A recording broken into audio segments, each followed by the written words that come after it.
Shattered to unbreakable. Listen here, sweet sister. Whether you think you have one little crack or you are shattered into a billion pieces, this podcast is going to give you the resources, tools, and skills to help piece yourself back together to form a beautiful, unique, solid, and unbreakable masterpiece. You are listening to Shattered to Unbreakable, the Reclaim Podcast. Let's talk. Welcome to another episode of Shattered to Unbreakable. I'm your host, Brandy Babin, and I am so excited to have Jamie Madsen with me today. She's amazing. I'm going to tell you all the things about why she's amazing, but we're going to be talking about worthiness, confidence, and what the heck imposter syndrome is, and how this affects day-to-day life, and how you can combat this. So, Jamie, you have done a lot of things in the last, 5 years. You have battled toxic relationships, rose above it. You've overcome so much. You have created this networking business called Women in Business, NoCo Women in Business, where you just provide a safe place for so many women that are on this journey of hard dreams to chase. And then you also have Chestnut Ave Marketing, where you help people with social media, marketing, copy, amazing work with that. She is the one that designed my website, y'all, so that's a thing. And it was beautiful. You should have seen my version and then Jamie's version. I was like, oh, shoot. A couple things. And then on top of that, you have a podcast called The Pursuit of Passion. And so, ladies and gentlemen, the famous Jamie Madsen. Infamous. Yeah. Okay, so let's talk about worthiness, because this is the theme for NoCo Women in Business this month. That's right. And this came to you how? Through my own experiences of feeling unworthy of speaking the truth, sharing my ideas, communicating with my partner. A lot of that has had a lot to do with toxic relationships in the past, and really just being on this own personal journey of worthiness and what that means to me. So hopefully I can enlighten and inspire some others to do the same thing. Yes, I love that. And I feel like imposter syndrome has a lot to do with the trauma behind not feeling worthy, and then feeling like you're not good enough, which is the definition of worthiness is being good enough, which is so interesting to me. Yeah, the quality of being good enough is what worthiness is. Right. So good enough, and this is what I keep saying, like, for who?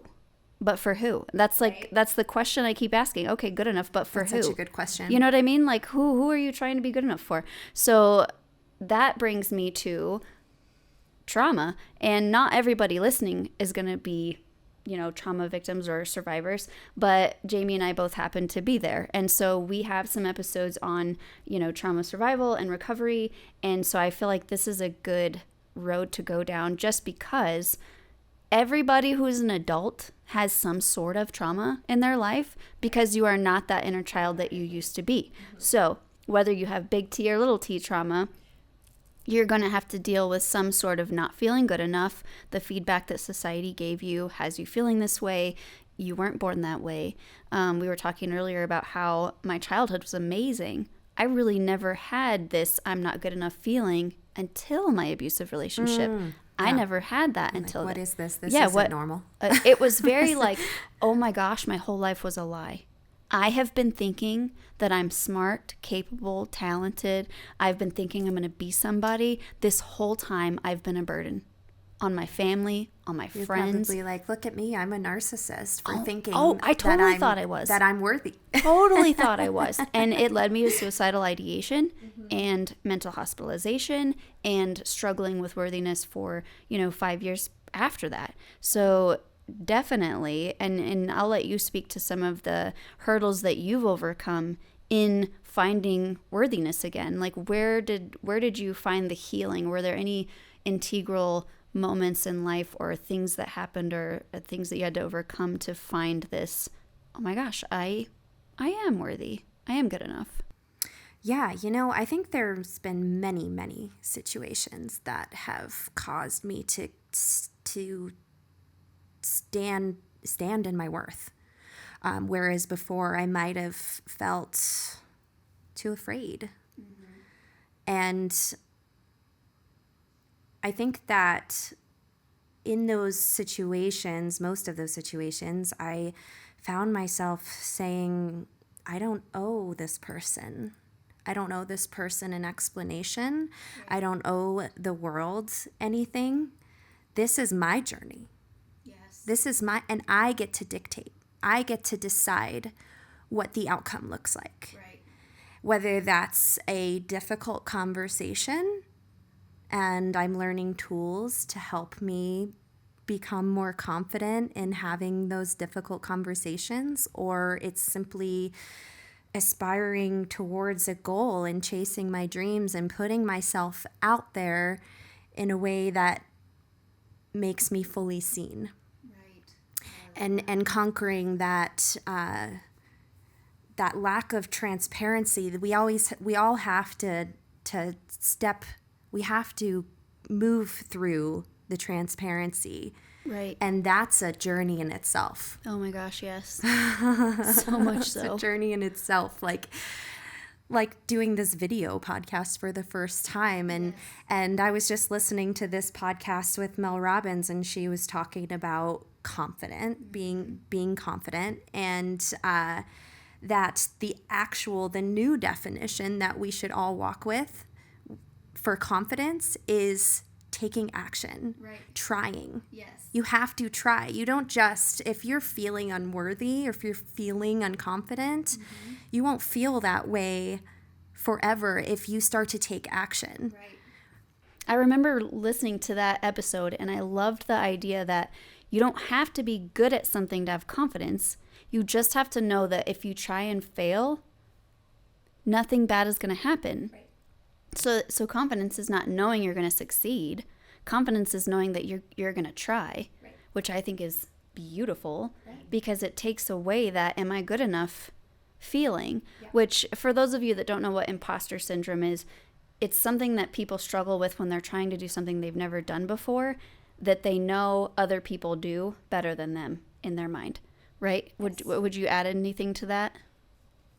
No, I think that about sums it up. Yeah, I think that a lot of us that deal with imposter syndrome is due to because we haven't taken action and we haven't attempted something first. It makes me think of I've actually been having my kiddos watch the Grant Cardone 10X Kids series, which is honestly, it's so cute. It's very new, and you can tell that it's new because the kids are learning to it's so great, and their kids are fantastic. Okay.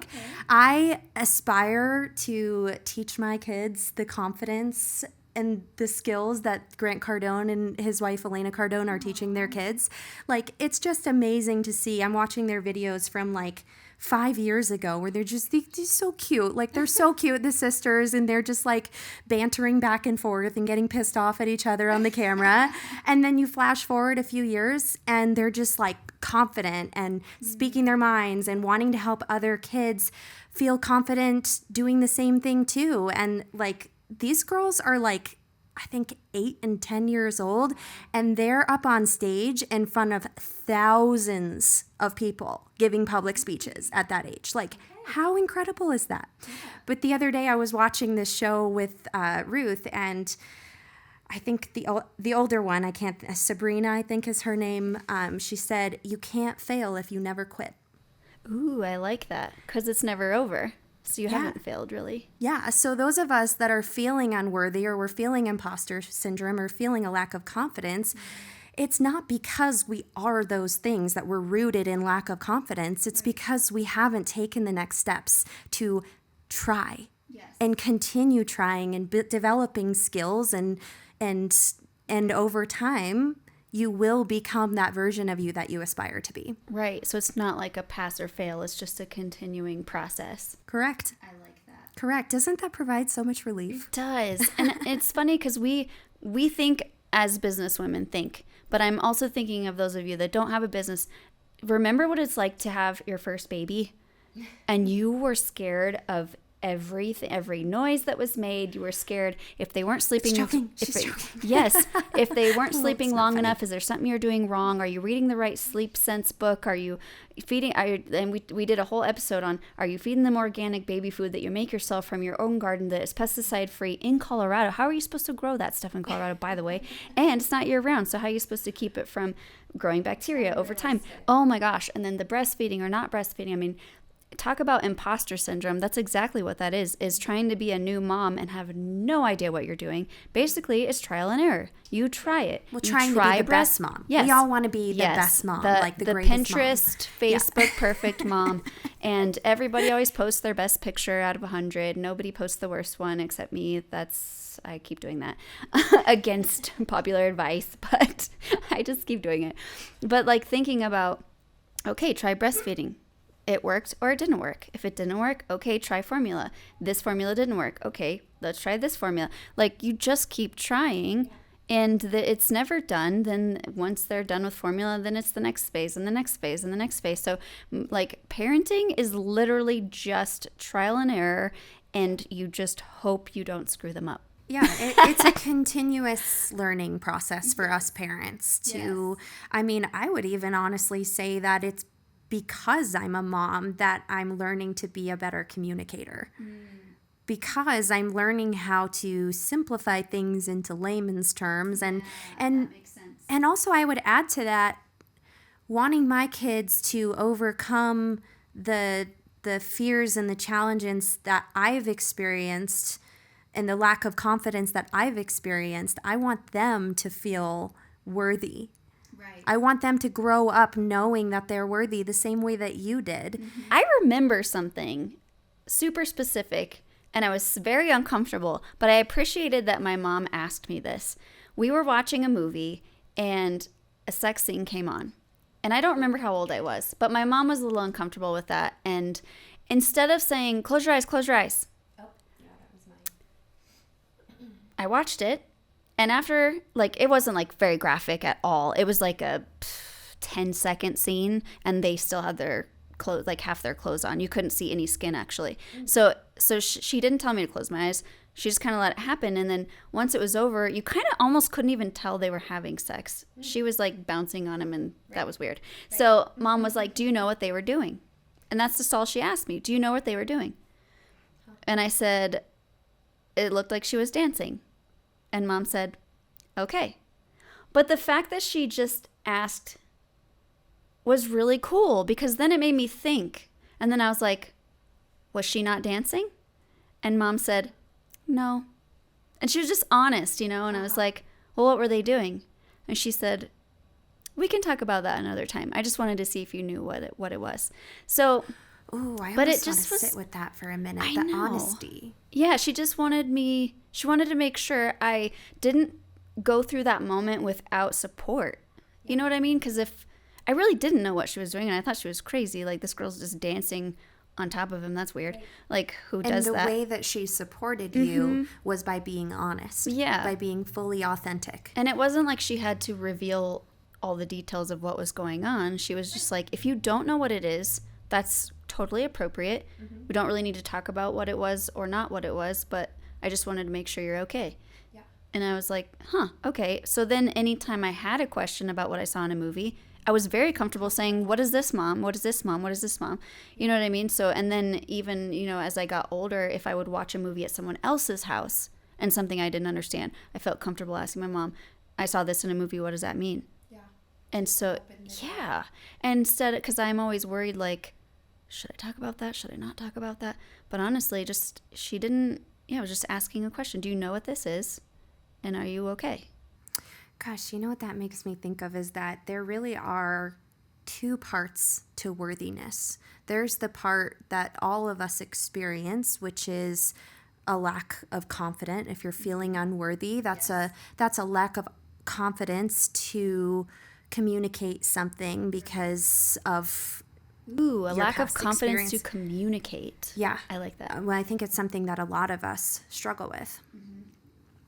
But the second part to being worthy has a lot more to do with people's past experiences and traumas. Because when you shared with me that your mom was open with you, she provided a safe space for you to feel confident to talk with her about something that you were curious about.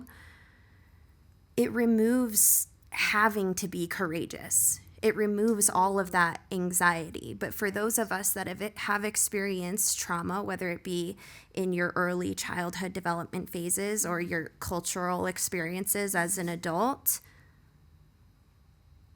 it will dictate how you feel about yourself. That's so true. Because it could have been very uncomfortable, and sometimes there's shaming. You know, if you catch your kids playing with themselves, it's like, don't do that, don't touch that kind of feel. And see, I think that, and I also want to say I had a great childhood as well. However, I think because of the way that my parents were raised, very traditional, or my mom actually didn't have, her mom and her dad died when she was 9. They both had cancer. They both died a month apart from each other. So she doesn't remember much of her parents at this point, which I can understand why. But I think because of those two experiences combined, we didn't talk about much. Right. I remember even thinking I have questions and my mom just like totally freezing, and she didn't feel comfortable communicating with me. So that just goes to show like how things get passed through lineage. So true. And if you have trauma, you just want to shove it under the rug because you haven't dealt with it yet, so you don't want to talk with your kids about it yet. And yet here we are now in a digital age where everyone's sharing everything, like it's all out on the table, which in some cases is like, holy moly. But I think in a lot of cases, it's been really good for our generations to start to bring this to the table. Okay, well, let's take a quick break, because when we come back, I do want to touch on how can people move from feeling unworthy to worthy, and how does that look in everyday life. So we will be right back after this break. If you're struggling with emotional and physical pain, it's time to discover the healing power of somatic massage and coaching. Let Jessa at Bright Life Massage and Wellness show you how to connect with your body and calm your mind in only a few sessions. Say goodbye to stress and hello to a new, more peaceful you. Contact Bright Life Massage and Wellness today and schedule a free call to see how Jessa can help. Find her information in the show notes. Okay, welcome back. We had our break, and we're going to talk about now moving from unworthiness to worthiness, because both of us have experienced this, and both of us took the hard way. And I think, honestly, the hard way is what led us to the worthiness feeling, because so I talked earlier about for who, good enough for who. I found the answer. For you. Good enough for you, not anyone else. And although I am a Christian and I love God and I love my religion, I'm careful about good enough for God, because people will try to interpret what God thinks. It has a negative connotation. Sometimes. And it's not even that I'm worried about the negative connotation. It's that I'm worried about people's interpretation of what God sees as good enough. So I don't like the idea of good enough for God unless you are super solid in the way you feel about how God sees you. Because in the Christian world, God made you exactly how you are and loves you exactly how you are. So who are you to say blah, blah, blah, right? So, but then it depends on what religion you are. Are you good enough if you're divorced? Right. Are you good enough if you are sexually active before marriage? Are you good enough? So you begin to question what is good enough. You begin to question based on what people at church are telling you. Yeah. Or the Bible. You can misinterpret the Bible even. I mean. Well, and then it becomes just a continuing mental thought process of what is good enough. Nothing can be good enough. Right. Which, I mean, in if we're being real, nothing is good enough. Nothing perfect doesn't exist. Right. It can always be better, of course. We can always be be investing more in our faith. Right. And investing our time in developing new skills and being a better mom. This reminds me of something. I'm going to share it with you. It could be revolutionary. Oh, excited. I went to counseling again. Just kidding. Kind of. I've been to counseling so many times, which is why I'm so healthy now. No, so I was in counseling, and this counselor kept saying, if you don't do your best, is that okay? And I kept saying, no, you should always do your best. You should always try to do your best. And he's like, but if you don't, is that okay? And I was like, no, it's not okay. And he was like, it took 3 different appointments for him to get me to realize what he was trying to ask me. And in my defense, he didn't ask it right. Okay. Until that 3rd time. But he was saying, okay, let me rephrase this.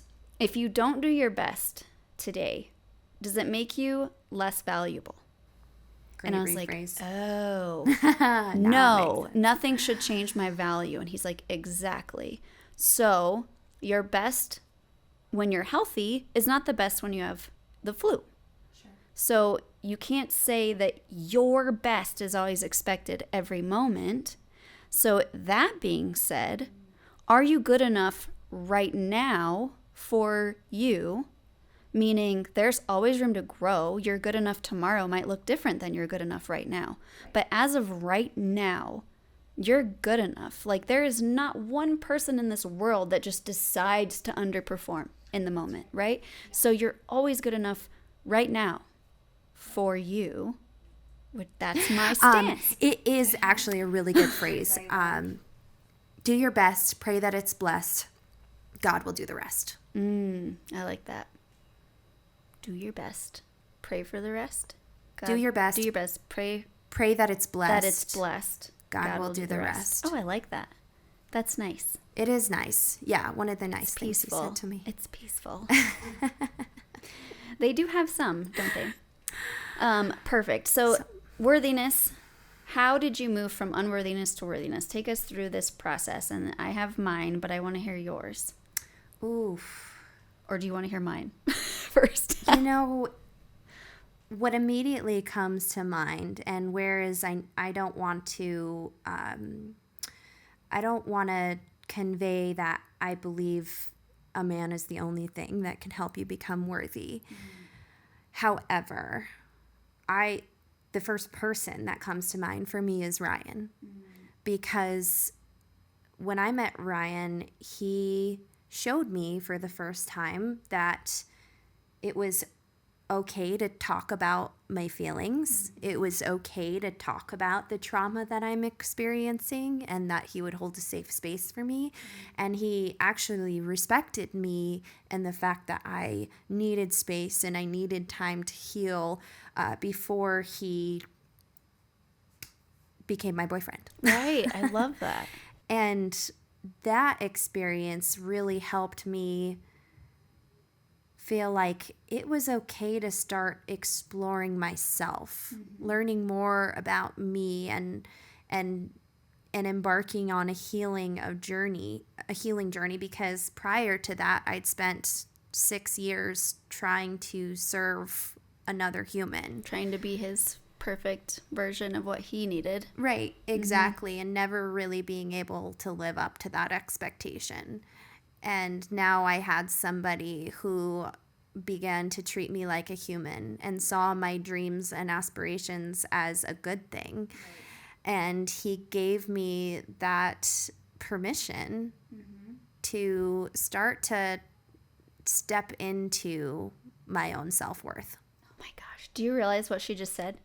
It's what I always say, self-discovery. That's what led me from feeling unworthy to worthy. A journey of self-discovery. I keep preaching this because when I was in my abusive relationship was at my lowest, but I started healing while I was still in it. So that was interesting to me because I didn't need to separate myself from the abuse to start healing and discovering who I was, which I thought was very interesting. I wonder if that has a lot to do with your upbringing and realizing you had that confidence. Yes. This is what my therapist says all the time. We're born with the confidence. Yes. We're born believing in ourselves. Like, how many young kids do you see walking around going, I'm not worthy? I don't. Exactly. God, none of them. They speak their mind. But what's interesting about that is that I couldn't begin healing until after I left.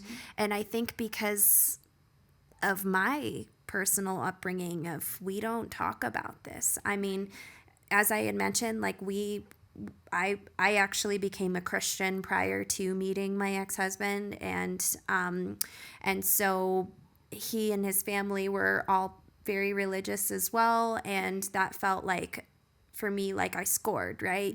However, after several years, I found myself showing up to church and thinking, like, these people have no idea What's actually going on. Yes. And we talk about that in our Navigating Narcissism episode. No, not in Navigating Narcissism. We talk about in the Toxic World episode about how church is a breeding ground for narcissistic abuse and enablers. Wow. I'm so glad that you're talking about that. Yeah. And not that, like I said, I love church. I love my religion. I love God.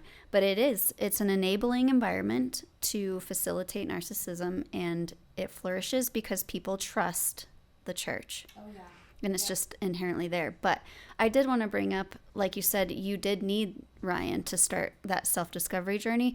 I do want to point out that although I was still constantly in the face of abuse, I didn't start healing till Mary Kay, till I joined Mary Kay. So it does have to do with some sort of positivity speaking into you. Right. So something happening, a pivotal moment. You have to have some sort of positive feeding to flourish or start to heal. Isn't that fascinating? Because Deb and I have talked about this as well, about how she'll ask me, what happened? Just like you're asking me, at what point did you become worthy? And she'll ask me, so you've been in abusive relationships your entire life, starting as a child with men, and then in my relationships with boyfriends beginning at the age of 16, every single boyfriend I ever had cheated on me.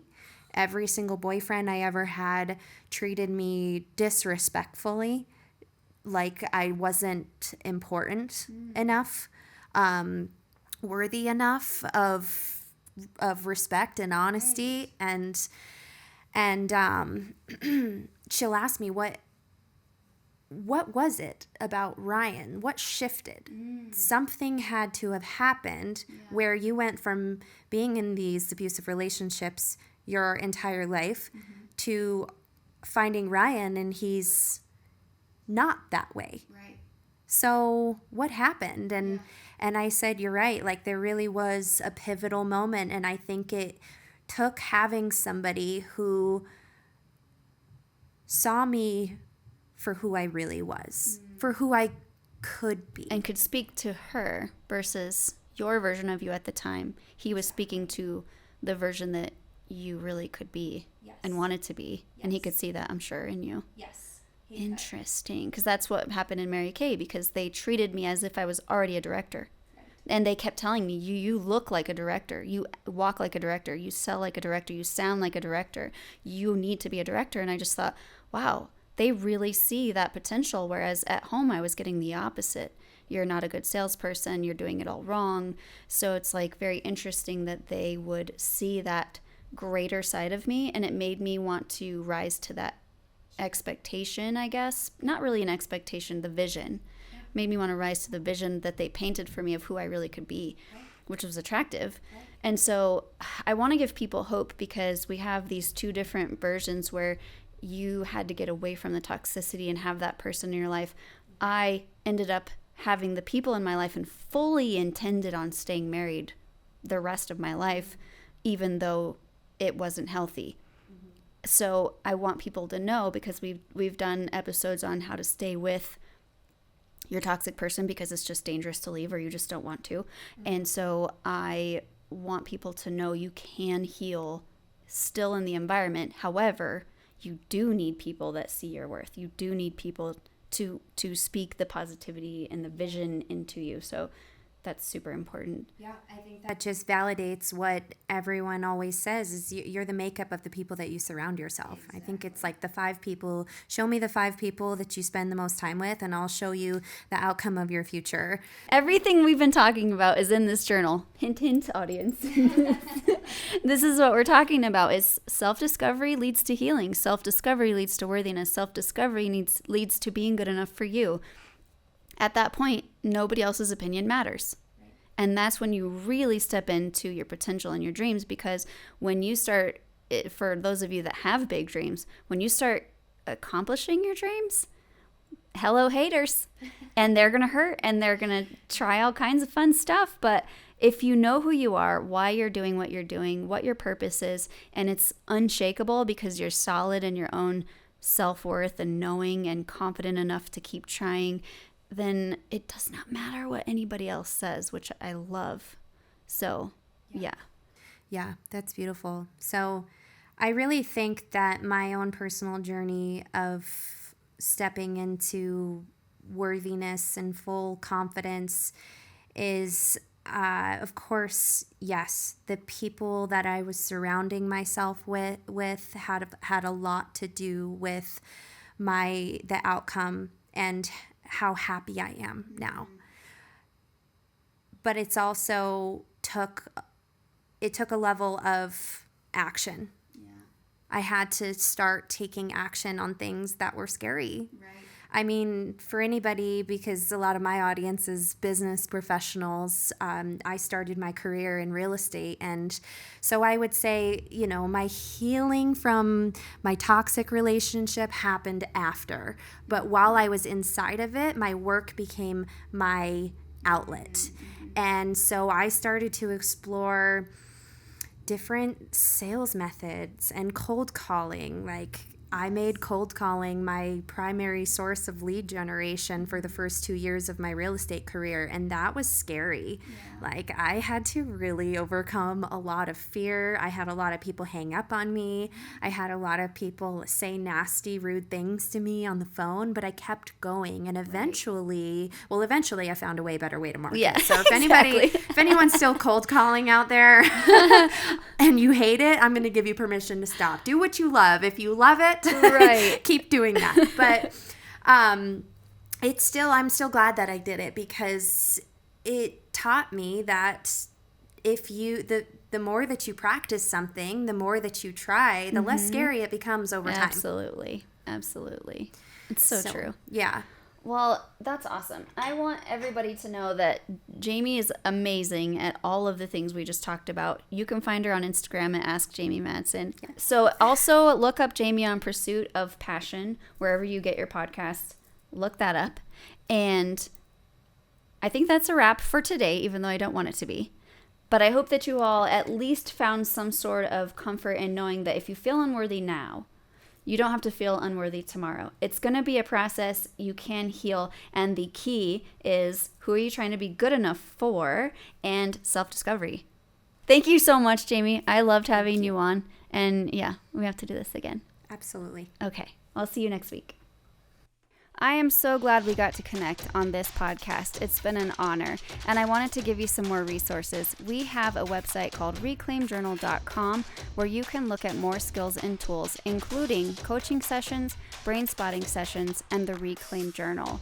These podcasts are free to listen to, but they're not free to make. So we will be having some ads. However, we do have an ad-free option. So if you would like to subscribe, not only will you get ad-free podcasts, but you'll also get bonus content episodes. We'll see you next week.